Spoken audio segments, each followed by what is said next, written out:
चाळीसगाव तालुक्यातील माजी खासदार उन्मेष पाटील यांच्या मूळ गाव असलेल्या दरेगाव येथे देखील माजी आमदार मंगेश चव्हाण यांच्या कार्याची चमक। दरेगाव येथे प्रचारासाठी चव्हाण गेले असता नागरिकांनी जल्लोषात स्वागत करत जाहीर पाठिंबा दिला आहे। म्हणजे मला असं वाटतं की या दरेगावकरांच्या मनात कुठेतरी खतखत या गोष्टीची दिसते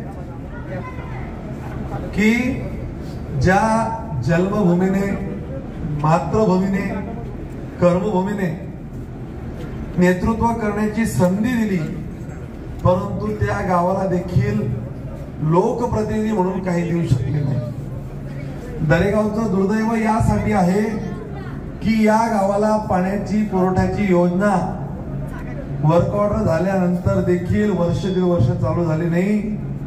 दरेगावच्या लोकांना उपोषणाला बसावं लागलं।